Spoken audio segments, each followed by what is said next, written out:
Pues entonces, buenos días, muchas gracias por venir. Yo voy a presentar un poquito el proyecto en el que se enmarca este grupo focal, y Celia Camili, que ella es metodóloga cualitativa, va a explicar un poco en qué consiste el grupo focal y bueno, qué esperamos de vosotros. O sea, no os hemos dicho nada porque el grupo focal tampoco tiene una estructura, digamos, muy rígida, y eso es lo bueno del grupo focal. Este grupo focal se enmarca dentro de la investigación Aletheia, que muchas ya conoceréis, que es un I+D financiado por el Ministerio de Ciencia y Tecnología, que nos lo dieron al grupo de investigación de esta facultad de aplicaciones del arte para la inclusión social, y que consiste en analizar cómo los procesos creadores pueden ser interesantes para expresar y elaborar el trauma. Es decir, cómo a través de, por un lado, analizar cómo los procesos creadores de los artistas expresan y en algunos casos elaboran el trauma, y por otro lado, cómo desde la arte terapia o desde las artes como terapia se puede trabajar con personas y con grupos que han pasado por situaciones traumáticas. Llevamos ya, este es el tercer año, estamos terminando el tercer año y nos queda en el 2019 el último año que vamos a cerrar. Hemos hecho ya varios talleres, un taller que justamente hicimos con Cine sin Autor, con refugiados en el CEAR. Hemos hecho 2 talleres con mujeres que han pasado por situaciones difíciles, sobre todo, bueno, que han estado en situación de desamparo. Hemos hecho también con los niños, que también han estado y tienen muchos problemas vinculares. Hemos hecho también con niños con problemas de aprendizaje derivados de situaciones adversas en la infancia. Hemos hecho con salud mental también, que en su mayoría con trastornos de personalidad derivados fundamentalmente de abuso infantil continuado. Estamos empezando uno con trata, que empezamos la semana pasada, y este es un subproyecto que ha surgido, entre otras cosas, de la utilización de imágenes artísticas en los talleres. Es decir, en los talleres nosotros, y también en la cárcel de Valdemoro, perdón. Bueno, pues ella es Beatriz. Mira, estaba explicando un poco el proyecto, que tú lo conoces, el proyecto de Aletheia, en la que hemos hecho ya pues 6 o 7 talleres con personas refugiadas, con mujeres, uno en salud mental en el Hospital Infanta Leonor, con niños con dificultades de aprendizaje y con niños en situación de desamparo. La semana pasada hemos empezado uno con mujeres que han sacado de trata. Y este mini proyecto, que es por el que os convocamos al grupo focal, viene porque en varios de los talleres hemos utilizado imágenes de arte. Y nos da la sensación de que podía ser muy buen instrumento, es decir, introducir las obras artísticas como algo que podía ayudar podía ayudar a los pacientes, pero que también podía ayudar a los terapeutas. Es decir, utilizar la imagen no solamente para que los pacientes creen, sino también utilizar imágenes como arte de licitación, como, bueno, para que de alguna manera tuviesen alguna conexión, algún tipo de proyección que les ayudase a expresar lo que muchas veces no pueden expresar. Y de eso se trata este focus group. Es decir, nosotros lo que antes de empezar a hacer un elenco de imágenes que nos pueden parecer interesantes para trabajar en el abordaje del trauma, lo que queríamos era reuniros a vosotros, que sois expertas y expertos, y que tenéis mucho trabajo profesional detrás. Por eso hemos convocado a profesionales, es decir, a personas que ya llevan mucho tiempo trabajando todos los días con pacientes y con personas que han pasado por situaciones difíciles, para que nos digáis de alguna manera qué sentimientos emergen de los pacientes que pasan por situaciones traumáticas. Esa es la finalidad del focus group, que nos digáis, porque nosotros podemos pensar que pueden emerger situaciones o sentimientos de culpa o de querer desaparecer, es decir, queremos que nos digáis desde vuestra experiencia, cuáles son las sensaciones, los sentimientos, no solo las emociones, sino porque la culpa no es una emoción, ¿no? Pero ¿qué es lo que surge en vuestra escucha a los pacientes cuando trabajáis con personas que han pasado por situaciones traumáticas? Ese es el objetivo. Y nada más, ¿no?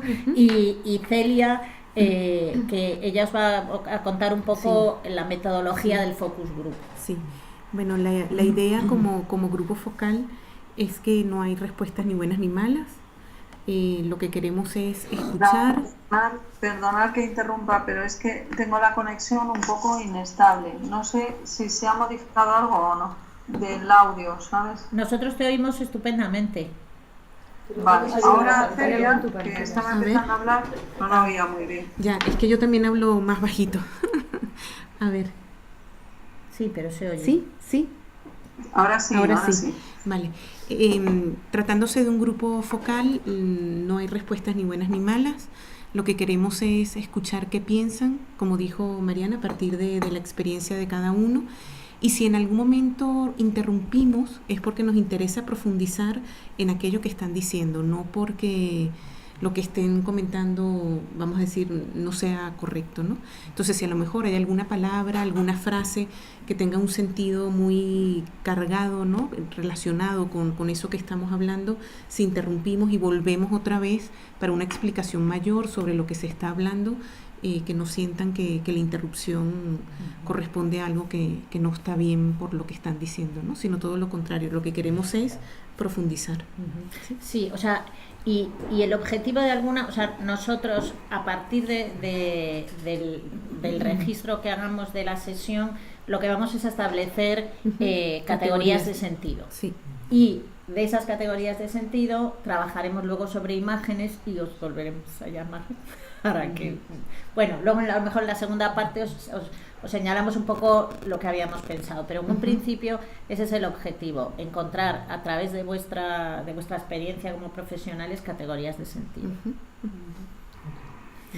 Así que si queréis podemos hacer una ronda, ¿no? Sí, y no tiene un orden, no hace falta que hable uno u otro, pero vamos, que a lo mejor al inicio, para romper el hielo, pues bueno. Yo propondría también que nos presentásemos, porque igual yo no os conozco a todos, ni vosotros a mí, y por clarificar, o sea, la pregunta grande, el tema que vamos a explorar es qué sentimientos emergen de una persona que ha sufrido una situación traumática en su vida o que ha vivido en circunstancias traumáticas. ¿Es así? Sí. ¿Y qué emociones, sentimientos, pensamientos emergen a lo largo, o sea, que vosotros escucháis en vuestra terapia habitual? Pues sensación, pues, supongo, de culpa, de querer desaparecer, de odio, de rabia, de compasión, en fin, no sé, eso es lo que nosotros queremos que nos digáis, porque de ahí nosotras lo que vamos a sacar son las categorías de sentido para unir luego a posibles imágenes. ¿Y puedo hacer una pregunta de entrada? Sí. ¿Por qué, o sea, esto se lo preguntáis a un grupo de terapeutas, luego se lo vais a preguntar a un grupo de pacientes? En un segundo momento, primero vamos a recoger la información desde los expertos, y luego de depurar un poco esas categorías, sí vamos a trabajar las imágenes con pacientes, sí, para terminar de validar eso que nos dicen, por un lado los expertos, por otro lado la revisión de la literatura y los propios pacientes, ¿no? Sí. Vale. Pues nada, pues es que claro, nos hemos presentado antes, pero pero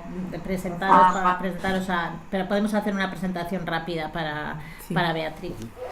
Bueno, mi nombre es Luis Formayano, soy psicólogo clínico, egresado de la Universidad de Buenos Aires, soy arteterapeuta, artista plástico y uno de los miembros fundadores de la Asociación Argentina de Arte Terapia.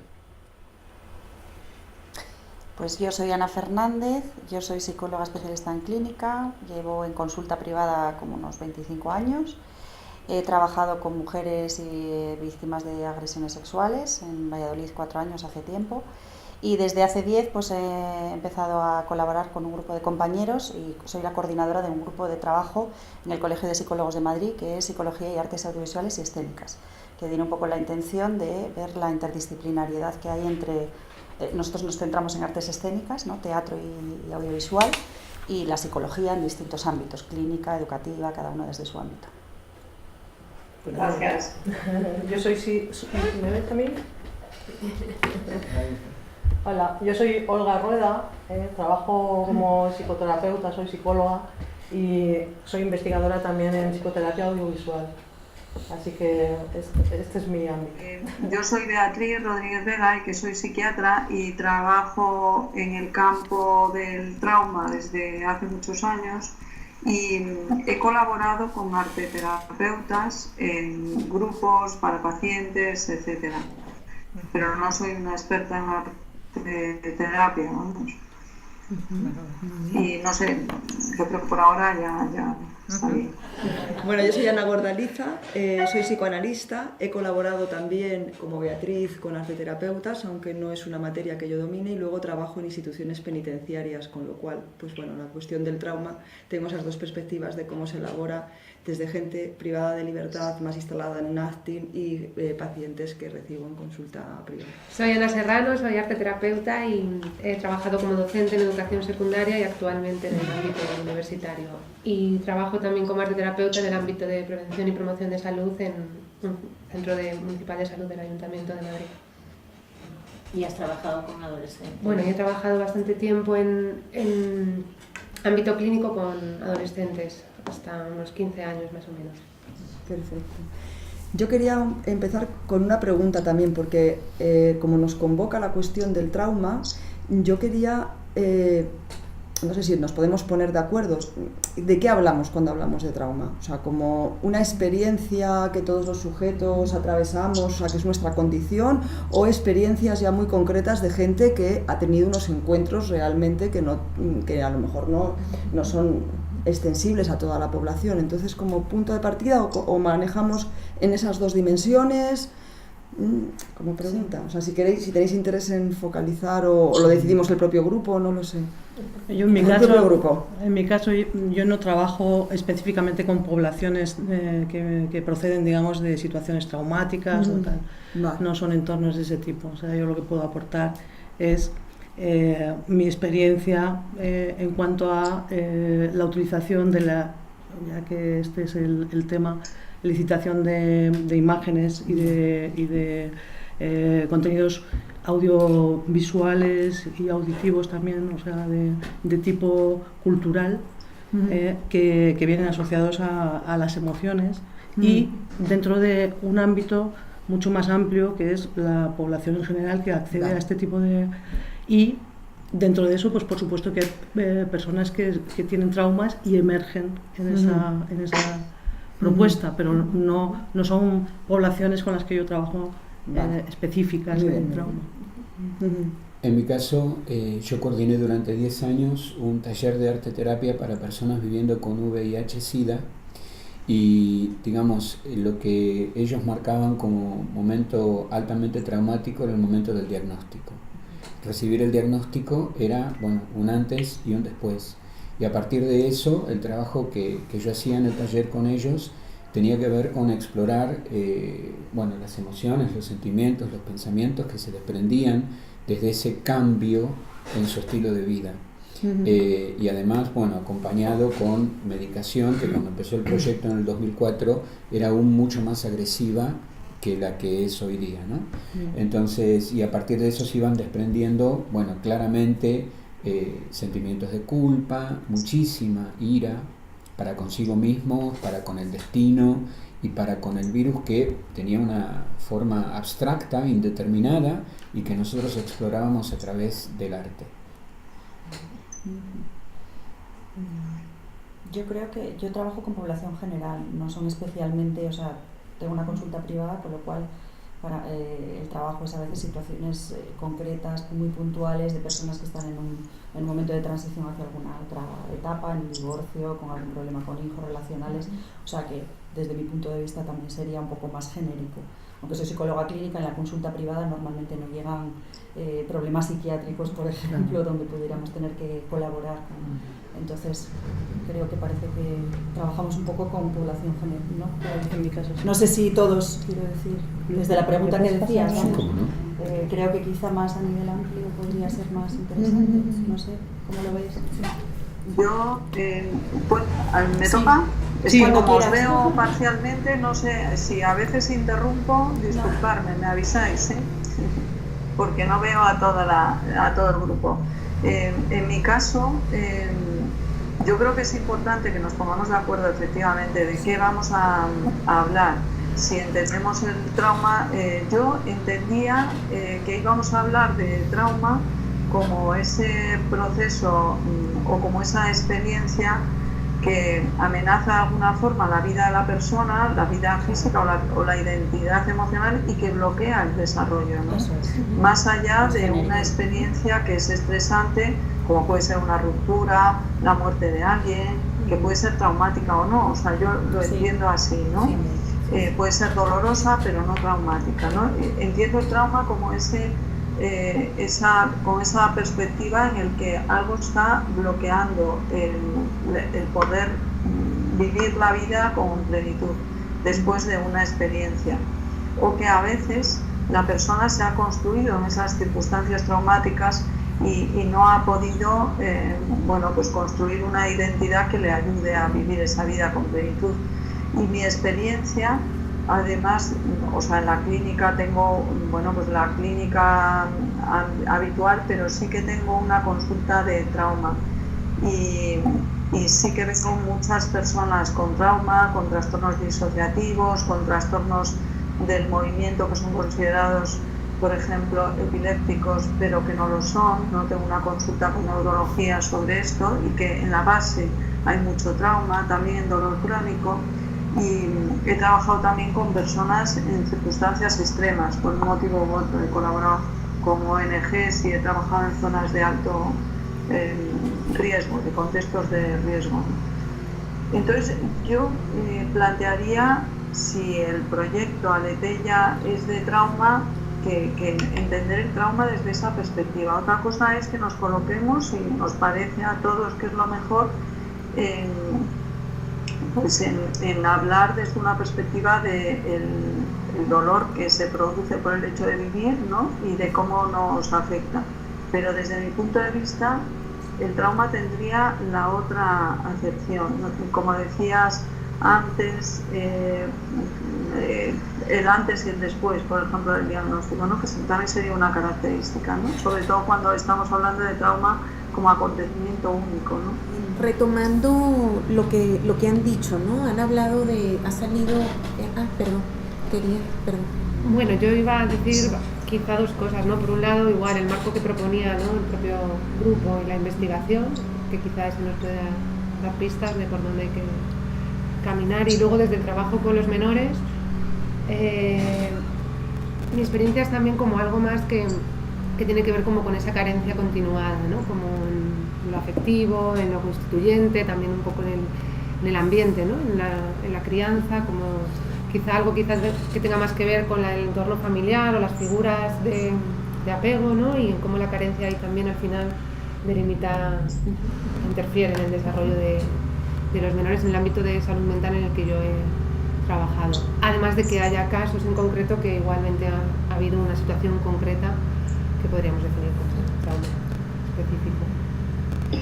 Pero eso que estás aportando a mí me parece muy importante porque eso es trauma, ¿no? O sea, ¿no? La carencia afectiva, la negligencia. Exacto. Y eso es una cosa también de la que está bien que salga, porque yo tengo la sensación de que a veces tenemos la idea de que el trauma es como algo activo, ¿no? Una paliza, un abuso sexual, un accidente de coche, pero igual el más frecuente y muchas veces de los más graves, precisamente esa carencia afectiva de la que hablas, yo creo, ¿no? Cierto, más general. Sí. No queda nadie, ¿no? Que antes y retomando lo que estábamos hablando con relación a sentimientos, situaciones asociadas a ese trauma, ha surgido la palabra culpa o el sentimiento, ¿no?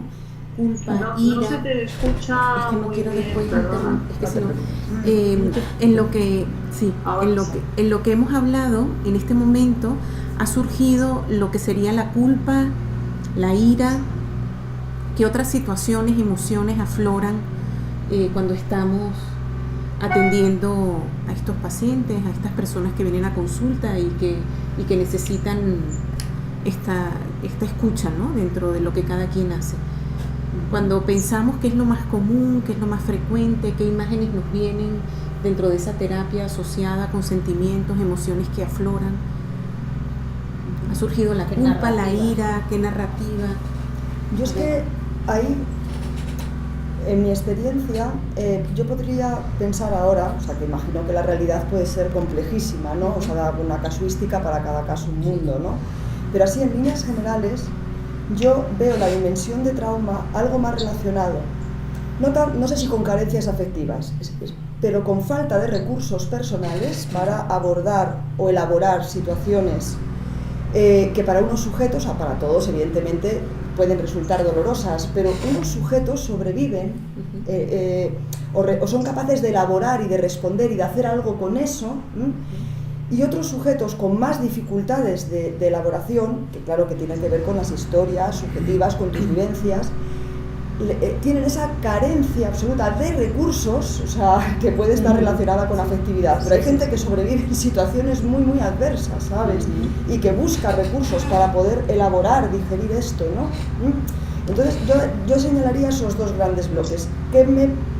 Con esto que quiero decir, que aquellos con más recursos hacen un trabajo de elaboración que para otros queda algo que les supera, o sea, lo traumático es ese exceso que no pueden canalizar de ninguna forma y entonces se instalan mucho más en una respuesta de agresividad, en una relación mucho más imaginaria con el otro, en donde enseguida respondo a lo que vivencio como algo que reedita esa situación, ese trauma que no puedo, o sea, digerir casi. O sea, yo daría esas dos dimensiones y me lo encuentro incluso dentro de la cárcel, que normalmente en la cárcel las historias son todas bastante peludas, la experiencia que ha tenido la gente y tal, pero ves sujetos con mucho recurso, y yo no sé qué parte es esfuerzo, trabajo de elaboración, es algo muy insondable, y otros muy instalados diría yo, en algo que se actúa permanentemente,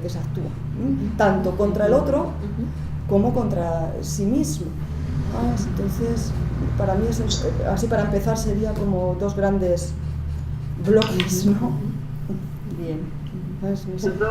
Era Ana, ¿no? Sí. La que estás hablando. Sí, pero hay más Anas, o sea, sí, las dos somos Anas, somos tres Anas a falta de una. Ana Prisiones. Sí, Ana Prisiones.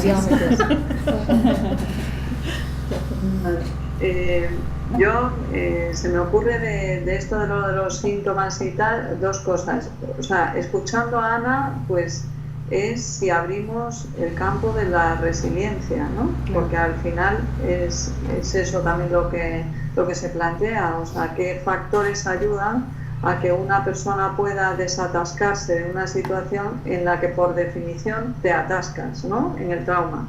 Cómo una persona puede, como dice Cyrulnik, que no sé si alguna de vosotras vais a venir, que está el viernes y sábado aquí en Madrid, pues el metamorfosear el trauma, ¿no? Esa es la labor de la resiliencia. Y entonces, abrir ese campo, pues hablamos de ello, pero de la primera pregunta sobre síntomas y tal, a mí se me ocurre que a veces también pensamos con más facilidad en los síntomas de intensidad emocional alta, de la ira, la culpa, la rabia, etcétera, que están ahí, y que sería esa parte de síntomas que en los diagnósticos se ha llamado síntomas intrusivos muchas veces, ¿no? Las pesadillas, los flashbacks, etcétera, pero que después hay otro grupo de síntomas que tienen que ver con el acorchamiento, con la anestesia, con el estar muerto en vida, con el no sentir el cuerpo. que tendrían que ver con otra gran área de síntomas, ¿no?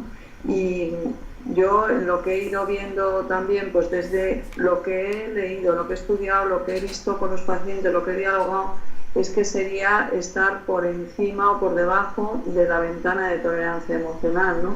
Por encima estás inquieto, agitado, angustiado, iracundo, y por debajo pues estás dormido, aburrido, disociado, desconectado, acorchado.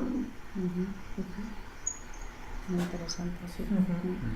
No, yo creo que uno de los temas también asociados a este asunto del trauma es la inexpresividad, ¿no? O sea, la incapacidad para poder tomar contacto con la expresión de lo que realmente duele, ¿no? En ese sentido, todas las técnicas de meditación, ¿no? Que tienen que ver con la cultura de lo audiovisual, que es de lo que puedo hablar yo, ¿no? Permiten de una forma no directa entrar en el contenido verdaderamente emocional asociado al trauma, y que no es expresado nunca por alexitimia, por bloqueo energético, por fuga, por dolor o por muchas situaciones así, ¿no? Entonces es como que esa vía nos permite de alguna manera hacer emergente toda la emocionalidad asociada, o la falta de elaboración expresiva, ¿no? de todo el contenido asociado. Muchas veces son años, a lo mejor 30 años que has pasado por encima del hecho traumático que cada vez reaparece de forma derivada, digamos, ¿no? En otros aspectos. Entonces, me parece que un tema importante tiene que ver, o un ítem, ¿no? para vuestra... es la expresividad, la no expresividad, ¿no? También yo al escucharos, ahora tú has dicho reaparecer, tú dijiste reeditar, ¿no? A mí me parece que eso es muy característico, ¿no? Esa actualización, eso que aparece sobre todo en la relación con el otro, ¿no? Como muy intenso y muy inmediato, así como de alerta, de una cierta respuesta también para con uno. Que es verdad que después, a través de los procesos y de los lenguajes, va como canalizando, como redirigiéndose hacia otro lugar, que puede ser ahí la mancha o puede ser, bueno, algo más simbólico, pero es verdad que ese paso, ¿no? Poder redirigirlo del que habla, yo creo, Olga.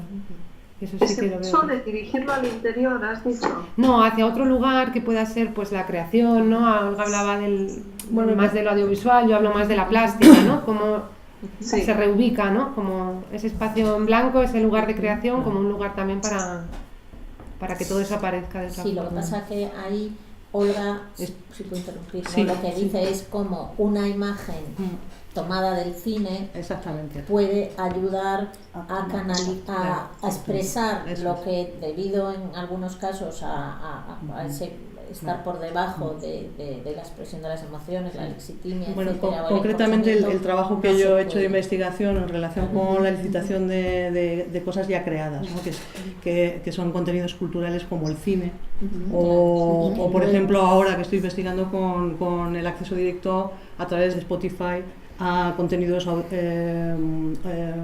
musicales, ¿no? Entonces, a través de eso, de una forma indirecta y de manera aparentemente incidental, emerge contenido emocional que de forma directa no sería posible, ¿no? No sería posible, porque uno de los problemas de las personas traumatizadas es que precisamente evitan ir directamente a la temática, ¿no? Es la evitación.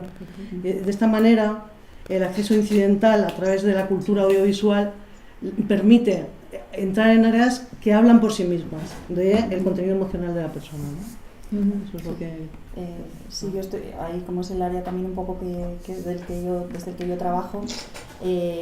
Bueno, Eisenstein me parece que decía que la forma en que el cine nos afecta es de la imagen al sentimiento y del sentimiento a la idea. Es decir, para nosotros es muy interesante porque pues eso precisamente conecta primero a la persona con la parte emocional, Es decir, se siente identificada, se emociona o llora o siente una serie de cosas en el proceso de visualización de algo que le toca. Y a partir de ahí nosotros luego podemos trabajar con esas ideas o más a un nivel más cognitivo de interpretación o de inclusión de esa emoción dentro de una narrativa más saludable, más sana. Entonces el cine a mí me parece muy, muy poderoso en ese sentido. De hecho, alguna vez me ha llegado alguna persona que me ha dicho, puedo poneros el ejemplo, me dijo, ¿has visto la película Shame? Y he dicho sí, y dije sí. Y me dijo, bueno, pues yo soy ese tío y eso es lo que me hace venir aquí. O sea, porque conectó a través de una película con un problema, con la hipersexualidad o con un problema de adicción. Y a partir de ahí, pues decide pedir ayuda, por ejemplo, porque se da cuenta de que está sufriendo con eso y no había sido consciente a lo mejor, ¿no? Bueno, pues no sé, es un poco esa la parte de tocar con emociones, que es la manera en que yo también utilizo eso, los cortometrajes, por ejemplo.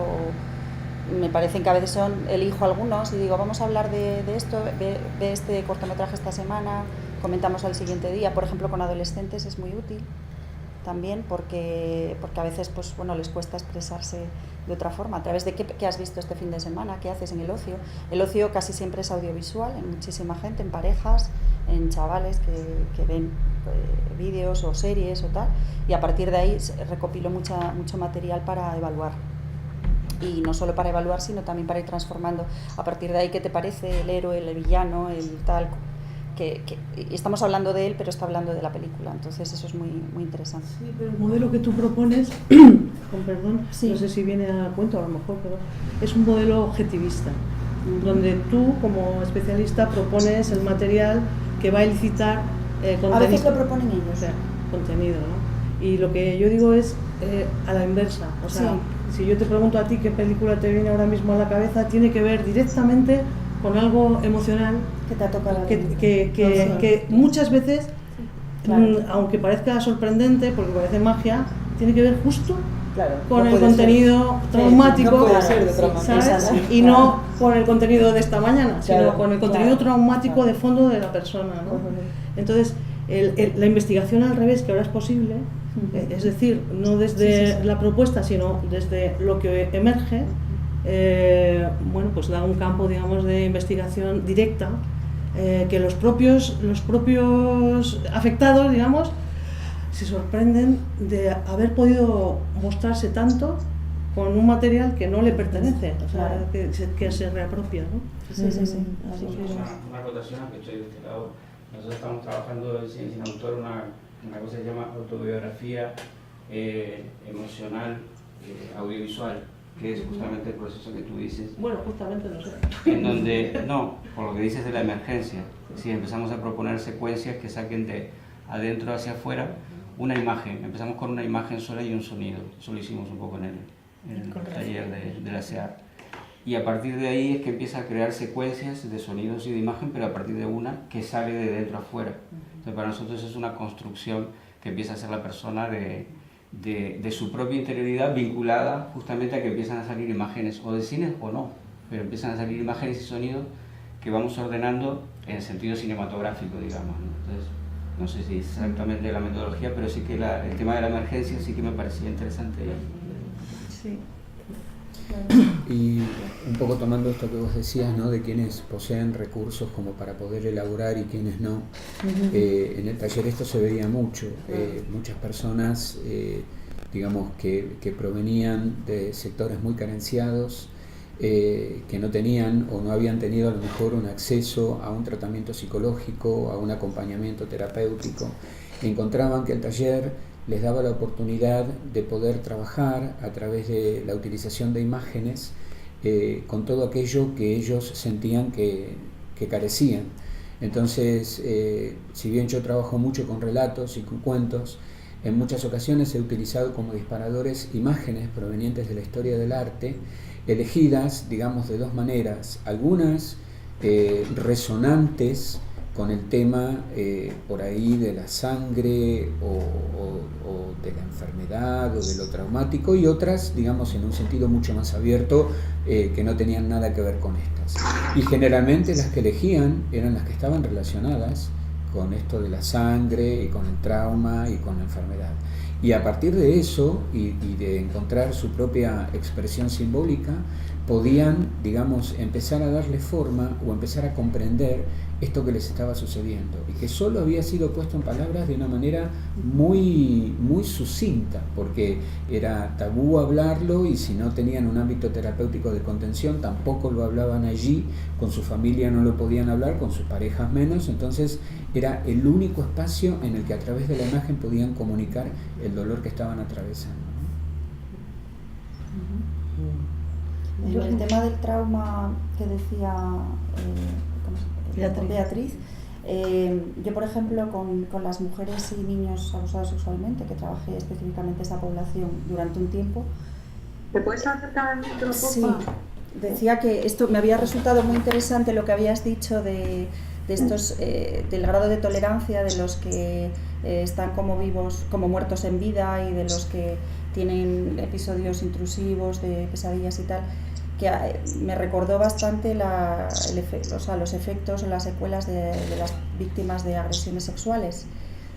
Que, por ejemplo, las mujeres que habían sufrido agresiones sexuales pues de una manera como violenta, o un asalto o algo así, pues era más propio, bueno, pues que tuvieran que desarrollar un estrés postraumático y por lo tanto pues esos episodios, ¿no?, de recurrentes de pesadillas y demás. Y, por ejemplo, en el caso de niños que llevaban sufriendo abusos por parte de un familiar durante toda su infancia, es una cosa muchísimo más discreta, donde no es fácil llegar a eso, y donde eso ocurre o entiendes esa información, pues eso, a base muchas veces de cosas muy absurdas, muy anecdóticas, donde de pronto sales. O mujeres con las que he estado trabajando y que habían sufrido abusos, o hombres, a lo largo de su infancia, y que estamos trabajando otra cosa y de pronto algo toca con que había eso. De hecho, hace poquito me venía a la cabeza un poco esa idea de una mujer con la que estuve trabajando y había un bloqueo, o sea, llegábamos a un punto pero no había manera de... Habíamos hecho muchísimas cosas ya, pero había algo que estaba cerrado, y a pesar de todo ella no conseguía pues como sentirse más liberada o un poco transformada, ¿no? Y en un momento dado, en un fin de semana, ya supongo que habríamos hecho madurar bastante muchas cosas para que ocurriera, pero de repente me escribió un correo y me lo dijo por correo, que había tomado contacto con esa parte, ¿no? Y a partir de ahí fue pues la liberación completa de toda la terapia anterior, pero ella no venía por esa razón. Entonces ahí hay una parte dormida, bloqueada, cerrada, incluso que toquemos muchas partes relacionales, sexuales, miles de cosas, pero sin el tocar con esa parte no ocurría. Ahí está el dormido ese que tú comentabas, ¿no? Que dentro de las agresiones sexuales hay una grandísima diferencia entre un tema y el otro, en la forma en que se suele producir más habitualmente. No sé, bueno, por apuntar. Sí, yo pensaba en algo más como hablamos de los procesos creadores, ¿no? Yo también me iba como algo más, porque hemos hablado mucho de la comprensión, que yo creo que quizás es una de las cosas que sale, para mí sobre todo la incomprensión, porque la estamos armando quizá desde un lugar muy desde la lógica o desde el razonamiento, y lo que yo me encuentro es que esta elaboración ya estaríamos en un punto quizá muy bueno, ¿no? Y muy sugerente de poder contárnoslo y comprenderlo. Yo me voy a otro lugar en el que quizá no lo voy a poder comprender, pero sí me puedo encontrar conmigo de otra manera, ¿no? Yo encuentro que a través del proceso creador, de repente mi cuerpo está de otra manera, yo soy otra persona para mí misma, ¿no? Me topo con recursos que están ahí, como decía Ana, ¿no? Y que tienen que ver conmigo, con mis capacidades, con mi cuerpo en acción en el mundo, ¿no? Y que emergen nuevos como posibles recursos que luego me harán o no comprender eso que me ocurrió o no, pero que hay todo un trabajo por hacer ahí desde donde yo lo comprendo, ¿no? Y luego pues hay una parte que habéis dicho que me parece importante, más allá de comprender o no, como poder dar un lugar y una cierta continuidad. También yo encuentro que hay como un cierto peso que se libera, eso aparece en el trabajo, ¿no? Cuando puedo... Si ya llego a otro tipo de relato incluso, ¿no? Como ir dejando cosas que me están pesando mucho y que me están frenando. No es solo el freno como de bloqueo, ¿no? Sino como de algo que cargo y que además seguramente para hacerlo más comprensible pues me lo atribuyo casi como si fuese culpa mía o responsabilidad, etcétera, ¿no? Yo, se me ocurre de lo que os estoy escuchando, que resueno mucho también con eso de que aparece a veces lo traumático en una terapia que no esperabas que sucediera, o sea, que aparece como de una forma a veces porque se ha producido esa apertura de una pequeña puerta, ¿no? Sí que a mí me ha pasado también en la clínica y bastantes veces. Y para mí aparece pues porque hemos creado un contexto de seguridad suficiente como para que la persona, y eso es no lógico, es no verbal, es memoria, digamos, implícita o corporal o como queramos llamarle, ¿no? Entra dentro del campo ese que decías, que no sé quién lo decía, ¿no? De si estábamos en un campo muy lógico y el arte justamente, ¿no? Está en un aspecto más preverbal, menos desde la lógica, ¿no? Pero yo querría retomar algo que dijo alguien sobre el tema de la desconexión. Al final, lo que hay en el trauma es desconexión, o sea, precisamente por evitar, como decía también otra persona, ¿no? Evitar el dolor, pues me desconecto o bien acorchándome o bien angustiándome tanto que estoy arrastrado por la idea traumática, pero de cualquier forma no consigo dar sentido a mi experiencia, y eso es en otra cosa en la que creo que el proceso creativo ayuda, ¿no? A dar sentido, no tanto a comprender intelectualmente, sino a comprender emocionalmente lo que está sucediendo, ¿no? Y una cosa que quería añadir, porque a mí me quedan 10 minutos, ¿no? de estar con vosotros, una cosa que quería añadir es, por ejemplo, cuando habláis de mostrar material gráfico, etcétera, yo me estaba poniendo un poco en el lugar de los pacientes. Entonces, en la forma en la que se ofrece eso, que lo habéis sacado también, cuando tú hablabas de que el proceso saliese desde dentro, porque creo que el generar sensación de cierto control sobre lo incontrolable, porque al final la vida es incontrolable, ¿no? Para todos, y todos estamos en el reto de cómo manejamos la incertidumbre, pero una persona con un trauma ha sufrido una situación muy dura, muy brusca, etcétera, de incontrolabilidad. Entonces, en el ambiente terapéutico, sea con una terapia al uso, sea utilizando arteterapia, a mí me parece que es fundamental el que sea la persona afectada la que lleve el control. Y por lo tanto, yo qué sé, el elegir una película versus que yo se la muestre. Seguramente cuando trabajas con grupos has ido recogiendo como el ambiente de qué es lo que puedes mostrar o qué es lo que no, ¿no? Pero quiero decir, el tener muy en cuenta eso, la dosis a la que una persona se va enfrentando a su propio dolor, en cualquier terapia y en el arte también, y hacer de la persona que sea el protagonista de su propio proceso, no el terapeuta. Por eso preguntaba ahora que si vamos a hablar de síntomas, no sé si estamos autorizados nosotros para hablar de síntomas como terapeutas o estamos autorizados para hablar de nuestra experiencia como terapeutas. No sé. Bueno, yo creo que estamos... por ejemplo, me considero autorizada para hablar de mi propio trauma, ¿no? Claro. O sea, no como terapeuta, sino como persona, ¿no? Eso sí, ¿sabes? Me parece que eso es el verdadero testimonio, ¿no? Porque desde dentro se puede expresar, ¿no? Entonces, no diferencio tanto por supuesto que los roles son distintos y demás, pero vamos, yo desde luego, cuando estáis hablando y estamos hablando de trauma, me remito a mis propios traumas, ¿no?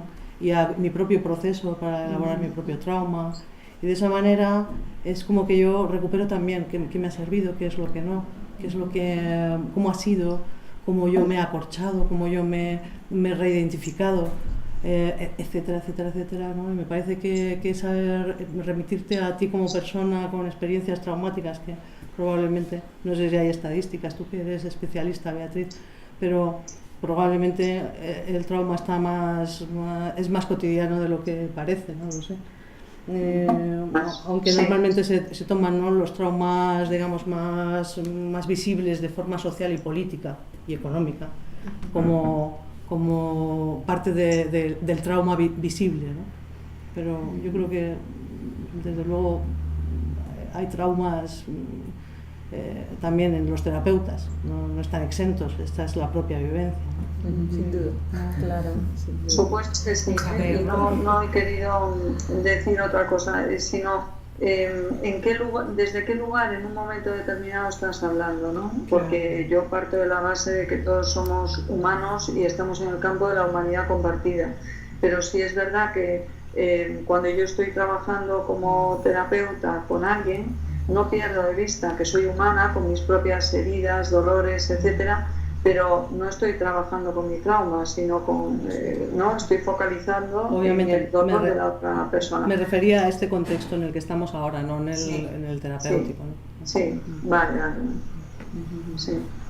Sí, yo ahí, en este punto que abordamos, a mí hay otra cuestión, porque yo creo que también es muy interesante que veamos en qué momento el trauma ha hecho tanto obstáculo, que hay una incapacidad incluso de poder sentirlo, yo creo, o sea, pero que no por eso deja de operar. O sea, ves a gente abocada a unas situaciones terribles, dolorosas, que reeditan de nuevo, insisto, eso que le duele, porque está funcionando de alguna manera muy silente. Entonces, cuando estás trabajando con gente en esa situación, claro, a todos nos resulta más incómodo gente más instalada en un acting, o sea, porque puede interferir, porque no entra en la tarea. Por eso me parecía muy importante lo que tú comentabas, no tanto de ofrecer, sino de recoger lo que el otro ya trae, porque a su modo a veces la obra de arte puede ser hasta el enfado. No sé cómo explicarlo, o sea, eso ya es una creación. Más difícil es abordar algo que está funcionando, que aparentemente puede plegarse a tomo el dibujo, hablo, o sea, cuando alguien está realmente sin poder depositar eso en ningún sitio. O sea, entonces es una cuestión en donde yo creo que, aunque pueda resultar a veces más cómodo, porque te dices, bueno, pues no me entorpece en el trabajo, no es nada disruptivo, o sea, creo que tiene más potencial, o sea, no más potencial tiene el otro la otra situación que todavía te lo deposita, casi que te lo lanza, que te hiere, en donde tú eres el lienzo casi en el que la persona dibuja. Pero cómo sacar de alguien o sea, de un sujeto tan desconectado, no me cabe más la opción que el tiempo y el poder tirar de lo más mínimo que esa persona pueda traer. O sea, quiero decir, tomar como creación todo, o sea, todo. Yo fíjate que no matizaría la palabra tirar de. Sí. Porque me parece que es importante facilitar. Sí, ¿sabes? sí. Y tirar de tiene un componente también, ¿cómo te diría yo? Más intrusivo, es cierto. ¿Sabes? Tendría que ser más la dimensión de que tú te prestes, de que facilites, como una mediación, ¿verdad? Al facilitar que emerja o no, ¿sabes? El otro, si puede, emerge. Claro, que consientas casi. Tienes que consentir. Sí. Hay, digamos, unas narraciones audiovisuales que son las que todas disponemos, porque vemos Netflix, porque vemos la televisión, etcétera. Y en muchos casos, con los pacientes con los que nosotros trabajamos, las obras de arte están más alejadas, pero yo creo que las obras de arte tienen un bagaje y tienen una capacidad importantísima de proyección y de abrir determinados elementos. Y uno de los objetivos que teníamos en el trabajo era que los museos se pudieran convertir también en espacios, por un lado, de legitimación del dolor. Es decir, nosotros el año pasado, con parte de las mujeres con las que estuvimos trabajando, que habían pasado situaciones traumáticas, estuvimos trabajando en el Thyssen, y en la que es verdad que era el Thyssen la que, hablando con nosotros, seleccionamos algunas imágenes que no eran especialmente invasivas, pero que nos parecían que tenían una ambigüedad que les podía permitir hablar de cosas. Y estuvimos en el Thyssen, estuvimos buscando lugares seguros, por ejemplo, y algunas, nos dimos un paseo, proponíamos algunas imágenes, y es cierto que algunas imágenes hablaron mucho más allí en el museo que lo que podían hablar en consulta delante de una imagen y allí sentadas. si me dejas esa carpeta, mira, nosotros traíamos esa así. Y un poco lo que decías tú también, ¿no? Claro, que es verdad que es mejor que las personas traigan. Mira, vamos a enseñárselas. Sí. Hay textos que no están tan cerrados. Claro. Es decir, yo creo que las obras de arte ofrecen una serie de posibilidades Da mucho juego, que son lo suficientemente amplias, claro. como para pensar que te puedes sentir como esta imagen, ¿no? Sí. Bueno, yo he traído unas cuantas. Entonces, bueno, a mí me gustaría que lo comentarais, ¿no? Sí. O sea, Yo en este sentido quería decir que... Bueno, perdona. No, nada. Hay como dos cosas. Yo antes, cuando me he referido a que la persona disponía de ese espacio donde se crea, iba un poco en esta línea, ¿no? De cuando pasamos de la relación más al otro a esta otra forma nueva de relación, ¿no? Con los lenguajes plásticos, que puedo ahí, y que mucho tiempo ves a personas trabajando en ese enfado, en esa ira, pero y vas viendo esas manchas que se van modificando, ¿no? De las cuales luego va emergiendo otra cosa, que igual es esa cosita de la que tirar o que facilitar o así, pero que lo ves que se puede, ¿no? Elaborar a través de ese proceso. Pero igualmente, ahora hilando con esto que dice Marian de las imágenes, sí que es verdad que encuentro por una experiencia este último año con mujeres con vivencias claramente traumáticas y dolorosas, cómo se puede llegar a este punto con las imágenes. O sea, yo no sé si lo podía entender, pero va validado por la propia experiencia. Es decir, sí que encuentro que el museo puede ser un lugar, una de las mujeres lo decía, yo no iba antes al museo, si yo me encontraba mal, si ese dolor que me impide, que me deja parada, acude, me voy a ir a otro lugar, pero nunca al museo, ¿no? Y ahora, después de la experiencia, decía, me iría, ¿no?, al museo, porque es donde encuentro que los cuadros hablan de mí también. Sí creo que podría haber este potencial, la cuestión sería ver cómo, ¿no?, o en qué tipo de relación se inserta, porque creo que de nuevo estaríamos en el terreno de las relaciones, de cómo se propone ese lugar de museo y... Sí, pero por ejemplo, lo que el mini proyecto que nosotros estábamos pensando es, si nosotros como terapeutas, claro, efectivamente sería mucho mejor si el paciente trae sus propias imágenes, pero si nosotros como terapeutas disponemos de estas imágenes que siempre tienen una cierta ambigüedad y pueden elegir, por ejemplo, de todas estas imágenes, o sea, ¿con qué cuerpo te identificas tú? ¿Te identificas con el cuerpo de Louise Bourgeois, que está completamente... o no te identificas con ninguna, ¿no? O sea, quiero decir, a mí me parece que el arte, más allá del potencial y de la visión estética y esteticista que se le ha dado, histórica y de obra de valor, etcétera, creo que tiene un potencial conmovedor. Y en ese sentido, en la medida en que tiene un potencial conmovedor, puede ayudar a que esa ira diga, es esta la ira que yo siento, o es esta desesperación que me hace arquear el cuerpo, o es esta sensación de, bueno, pues como Goya, ¿no?, como el sueño de la razón produce, no sé, creo que el arte ha sido creado precisamente a partir de esos de determinados momentos traumáticos en la mayoría de los casos, y de la misma manera, justamente por eso, puede ayudar a expresar, a abrir, porque no es más que abrir, ¿no? Yo, y por otro lado, legitimar. Intervenir. Perdona, María, te he cortado. Es que me tengo que ir. Y entonces, por comentar un poco sobre lo último que estáis planteando, yo estoy con esa idea de ser muy finos en el tema del lenguaje, cuando estáis discutiendo, ¿no?, sobre el tirar o el facilitar. Yo estoy cada vez más consciente de que es importante que interioricemos eso, porque entonces será la forma en la que no hagamos daño, y como se dice en la medicina, ¿no?, lo primero es no dañar. En la obra de arte sí que me parece que es un medio terapéutico todavía no suficientemente explotado en el caso del trauma, y me parece muy interesante esa idea que planteáis del museo.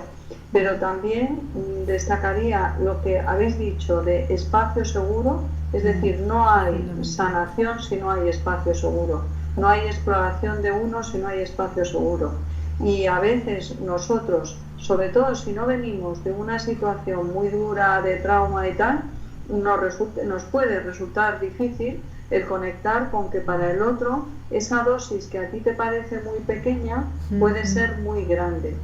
Algunas de esas imágenes que son conmovedoras, como tú decías, yo se las enseño a alguna de mis pacientes, de las personas con las que trabajo, y creo que les hubieran podido remover incluso más allá de lo que pueden soportar. Entonces, como al final el arte, la metáfora, el cuento, la creación interpela a uno, creo que la idea de fases, es decir, que a lo mejor estas imágenes se las puedes presentar a un grupo con el que estás trabajando y que llevan un recorrido, pero no desde el inicio. Entonces, la idea de dosis y de proceso, de cuánto es suficiente para ti o no, el no olvidarnos de esa pregunta con la persona, con cada una de las personas, ¿esto está bien para ti o no? ¿Podemos seguir adelante o no? Yo es una de las preguntas que repito continuamente, porque me parece que es el camino seguro para no retraumatizar. Y creo que ese sería el punto de partida, ¿no?, de cualquier intervención terapéutica. Totalmente de acuerdo. Yo lo iba a decir, claro, antes cuando yo hablaba Ana, que a mí me parece interesante, se habla mucho de cómo abrir para conectar, pero también hay que ver cómo vamos cerrando luego eso. Entonces, esto es... ¿Y cuánto? ¿Qué grado abrimos? Sí. Claro, eso para empezar. Y luego, ¿qué hacemos con eso abierto? Es decir, lo importante es qué se hace con lo abierto, porque también ese proceso de acompañamiento, de trabajo y tal, a veces hay que tener cuidado. A mí eso me parece una de las cosas que más me interesa entre el arte y la psicología cuando trabajamos juntos y demás, cuál es ese conjunto que se tiene que tener claro para que realmente no solo se trata de abrir, sino de cerrar. Por ejemplo, nosotros que trabajamos también con artes escénicas, bueno, veía estos cuerpos y pienso en Moreno cuando hace el psicodrama y coloca en las esculturas, ¿no?, los cuerpos de las personas sufrientes, cómo sería el proceso cuando mejoran y demás. Entonces, bueno, hasta qué punto, por ejemplo, en teatro, pues a veces se utiliza con los actores o con gente que está se trabaja desde la apertura, y luego ¿qué se hace con eso? ¿Qué se hace con eso que se abre a veces desde una manera muy de profundizar y de abrir una herida y de tocar ese trauma y de sí, hemos tocado, pero esto es dramático, ¿no? Puede ser una retraumatización, como decías. Entonces, esa es la yo creo que ese es un tema clave entre nosotros. Sí. Totalmente. Y que no tienes que ser tú ni la obra de arte la que abra, es la persona en la interacción con lo que sea la que decide cuánto abrir y qué es lo que tiene que abrir. Y como terapeutas estamos ahí como para facilitar ese espacio de seguridad en el que sea posible ese proceso. Una transformación. Y lo digo porque se ha hecho mucho daño también, ¿no?, con terapias muy invasivas y con intervenciones, y yo creo que eso es lo que hemos ido aprendiendo, con lo cual el arte... Yo solamente, y ya me despido de vosotros y con mucho dolor. Qué pena, era muy interesante. Estoy empezando muchísimo, no lo digo por mí, no por vosotros. Lo digo por mí. Pues el que una de mis pacientes, por ejemplo, decía, abrió la caja de Pandora y luego nunca supo cerrarla, ¿no? Hablando de una terapia anterior.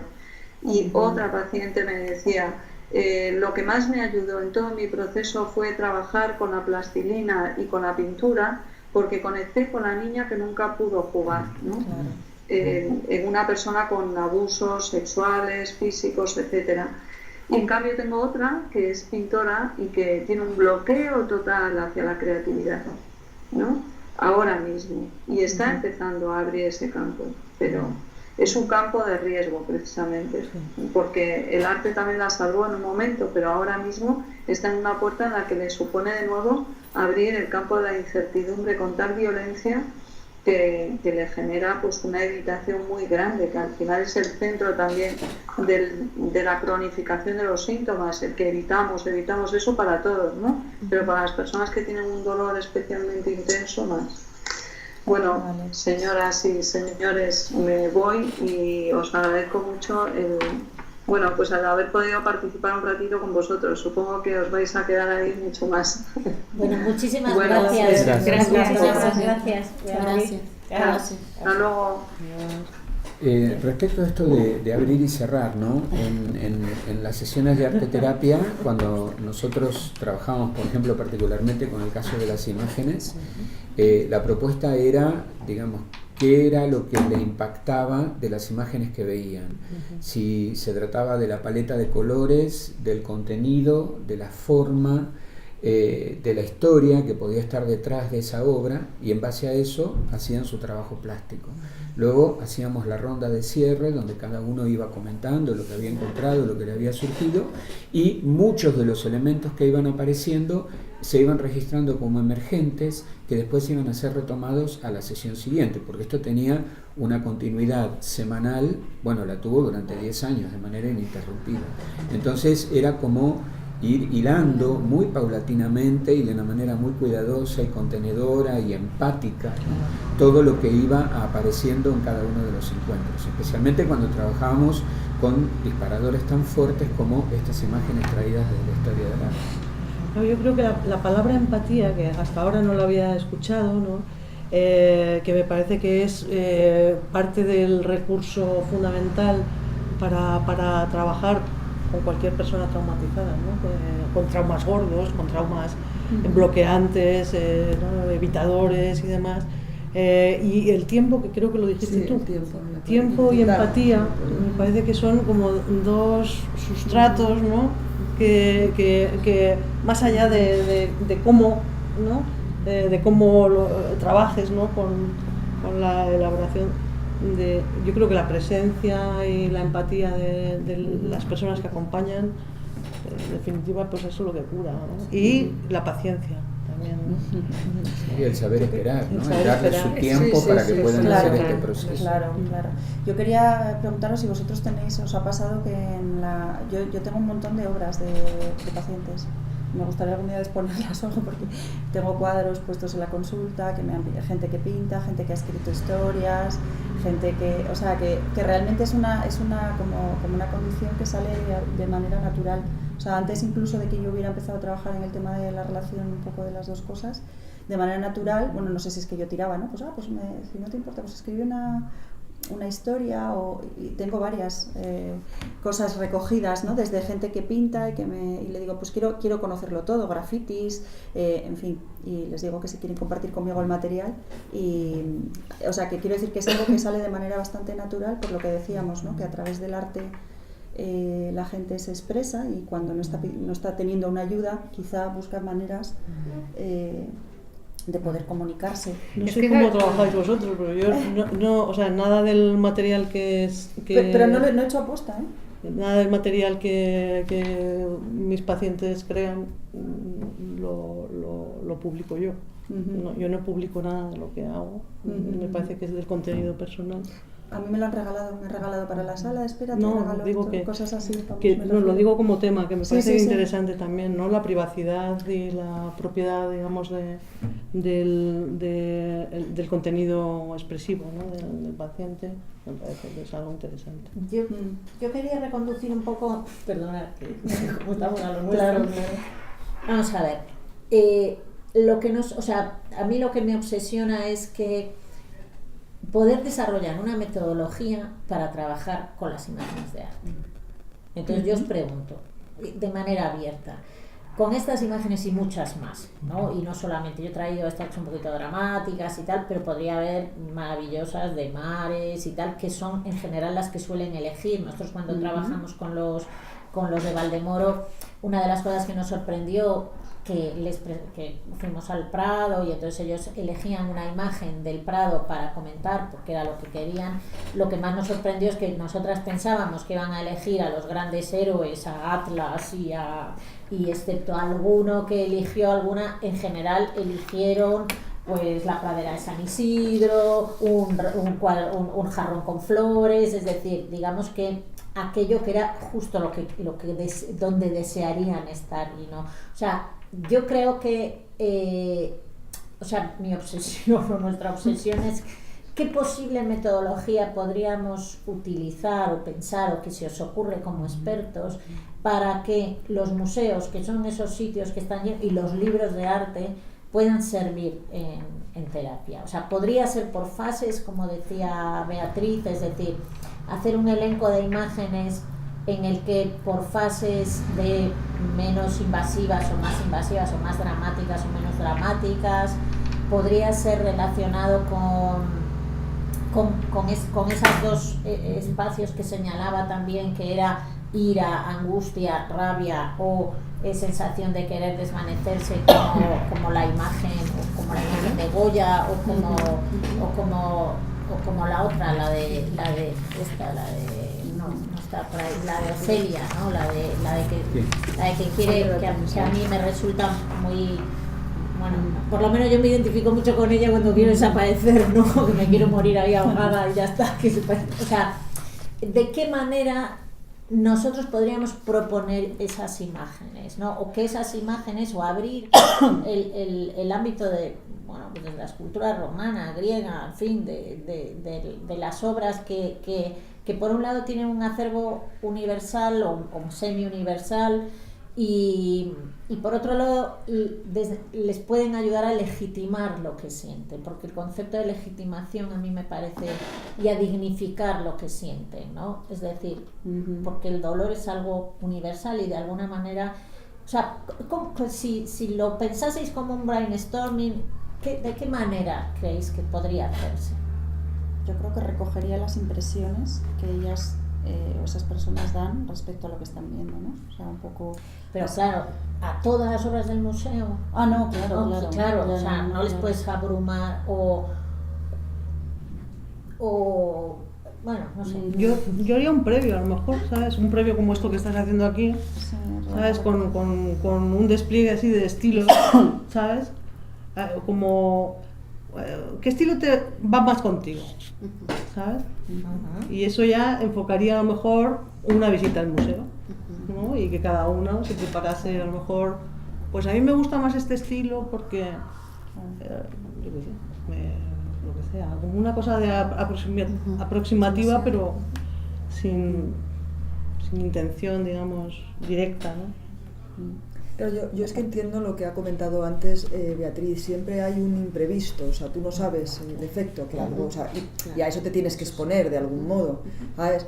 Claro, también se tiene que tener en cuenta con quién se está trabajando, o sea, no es lo mismo pacientes como los que tiene la psiquiatra, que podemos decir, o sea, que si tú fuerzas demasiado la máquina se puede producir un momento de descompensación, ¿no?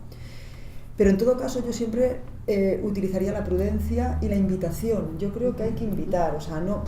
Y a veces ya no diría todas las salas o una sala, es que no lo sé muy bien. A veces hay que dejar también que la vida siga su curso. Se puede tomar una tarea como un pretexto, o sea, y a partir de ahí las diferentes personas que vayan o compongan ese grupo tirarán de ello. O sea, yo es que creo, tampoco me gusta estructurar demasiado en fases, no sé cómo decirte, porque me parece tan... Es decir, ¿qué es fase? O sea, fase para ti, o pues lo que para mí a lo mejor es algo muy molesto, para otro, pues esto me fascina porque implica cómo él se siente por dentro. Es que no lo sé, o sea, siempre yo dejaría algo al azar. Otra cosa es que definamos una tarea y que sobre esa tarea me da lo mismo, lo clásico griego, que Vera miró, que Vera... Y sobre esa tarea unos se engancharán y otros no. O sea, yo dejaría abierto siempre algo para la sorpresa, que creo que es la clave en la que debemos trabajar. O sea, tú invitas, acompañas, te prestas, contienes, pero yo no... ni fases, ni demasiado cerrado ya el tema, ni asustarme. O sea, puedo también...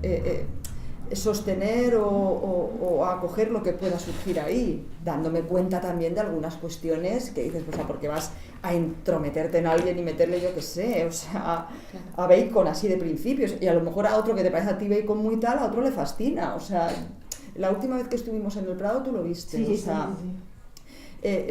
fuimos con tres internos, uno de ellos era un chico muy joven, que cuando vio a Goya, o sea, las pinturas negras, le horrorizó, vamos, de hecho dijo, ¿cómo puede estar eso en el museo? Jefe le decía al que nos orientaba, o sea, al que hacía la visita, jefe, eso lo pueden quitar, fatal, pero fatal.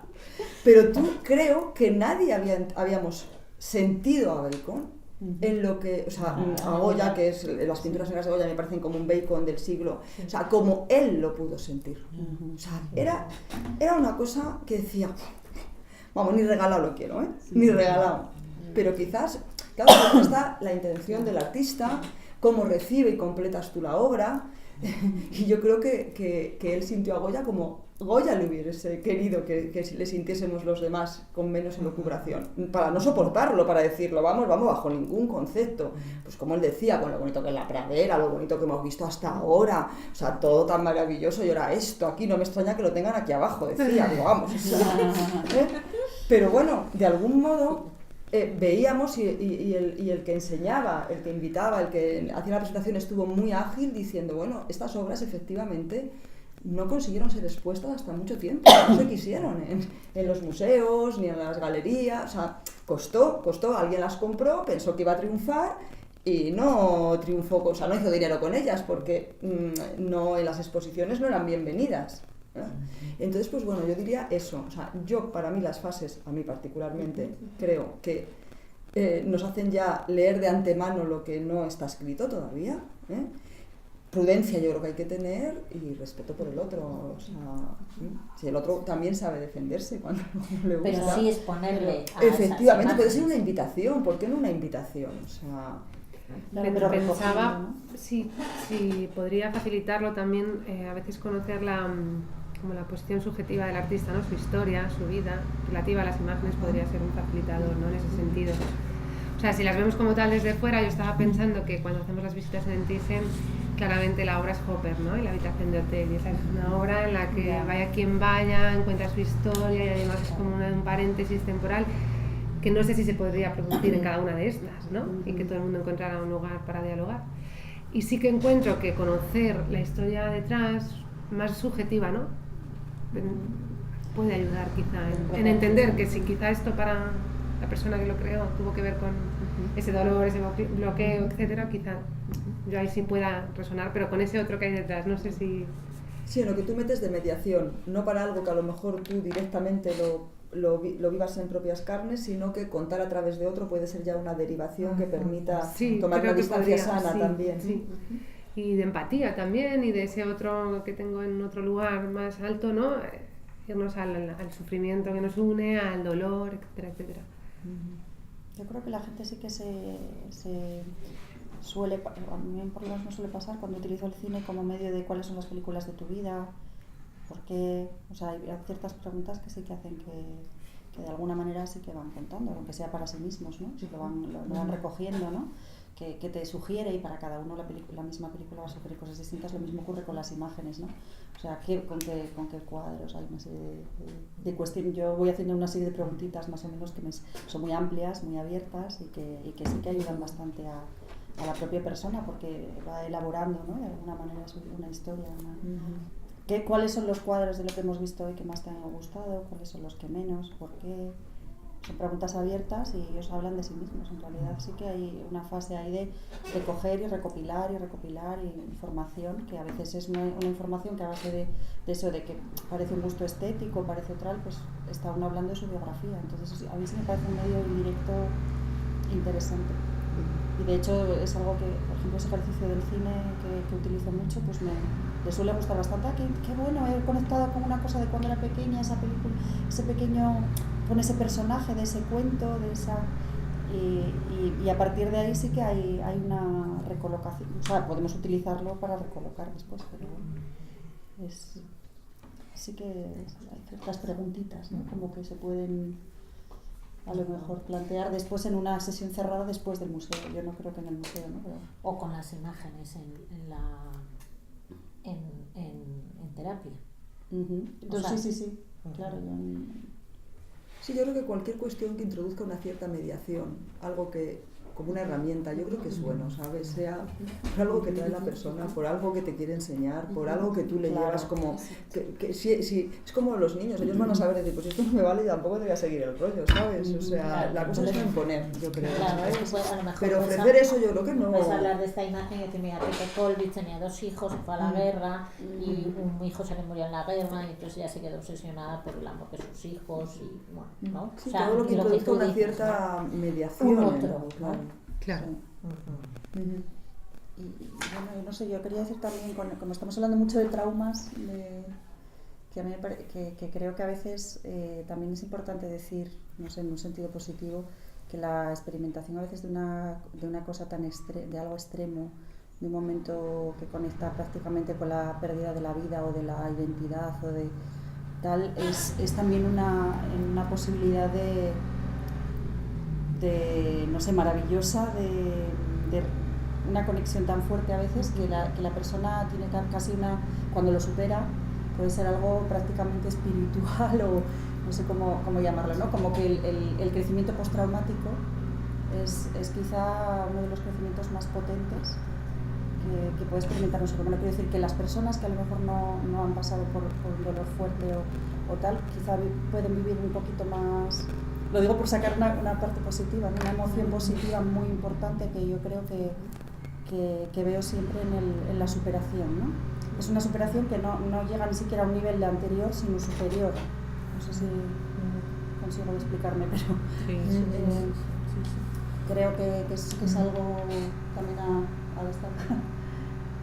El crecimiento postraumático, ¿no? Además se está hablando mucho de ello últimamente, ¿no? La experiencia del crecimiento postraumático. Pues si queréis comentar alguna cosa así ya para cerrar.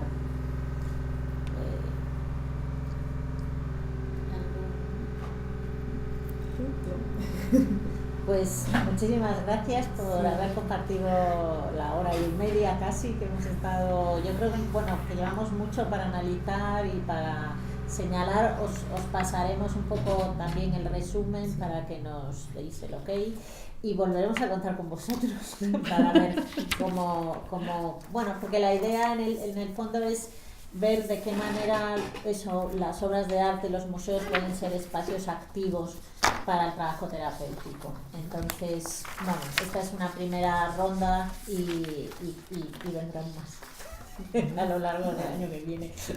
Vale, muchísimas gracias. Gracias a vosotras por invitarme.